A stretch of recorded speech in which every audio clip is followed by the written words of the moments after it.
Hey, welcome back to Fox 59 Morning News, helping the community through education, empowerment, and inspiration. That's the goal of Crane Financial, working to help more people become more financially literate to help themselves and their families.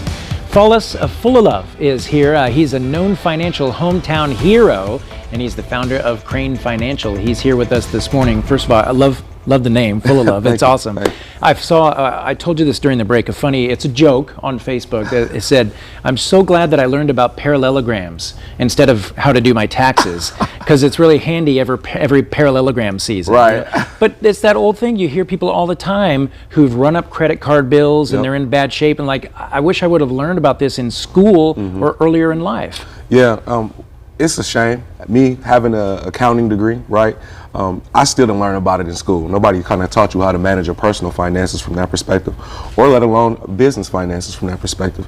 It's more so about maybe the theory of it all. And I think a lot of times there's a lot of fear because we don't know about things. So what we try to do at Crane Financial, as opposed to just also offering financial services from an individual and business perspective, is open up that flow of information. When you talk about educate, empower, and inspire, when people have the information, they're now empowered to go out and go as big as they want to go from a standpoint of growing a business or just managing their own personal finances. Hardly anyone carries cash on them these days anymore. You know, everything's done with a card, credit card or debit card or whatever. Is it surprising to you how little their education on that there seems to be still today in schools? 100%. And you talk about a credit card and debit card, that's not even a physical card anymore. People are having that on their phone. Yeah. So I think that we have to change the way we go about the education around finances, and not operate from a standpoint of fear, but more so operate from a standpoint of power and looking to thrive as opposed to just surviving.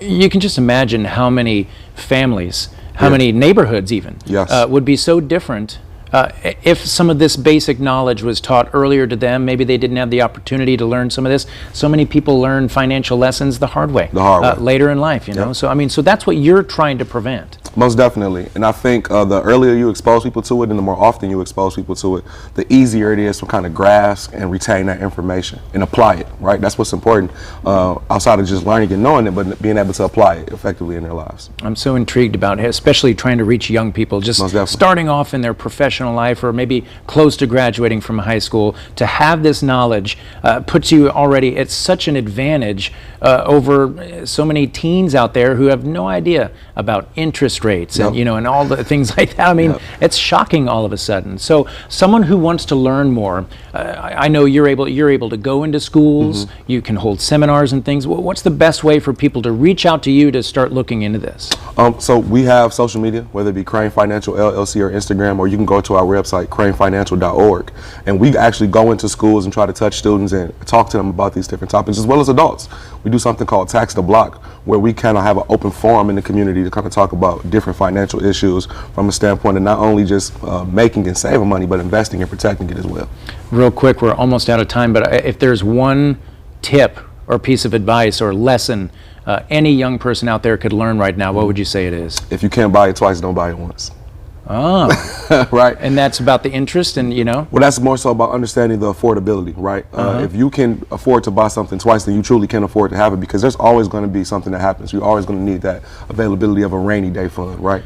So being able to kind of preserve your money is kind of the strongest thing that you can do in certain situations. Do the math. If you can't buy it twice, don't buy it once. Most definitely. Boy, that's a great line. I love that. That's awesome. Hey, we're going to have this whole segment and the information to reach out to Crane Financial linked up at fox59.com very shortly. It'll be within the next hour or so. Go to fox59.com. You'll see this. Reach out to Crane Financial if you want to learn more, or maybe invite them to your school. You'll find it right there. Hey, thanks so much for what you're doing in the community. Really appreciate you coming in this morning. If you can't buy it twice, don't buy it once. We'll be right back. Stay with us.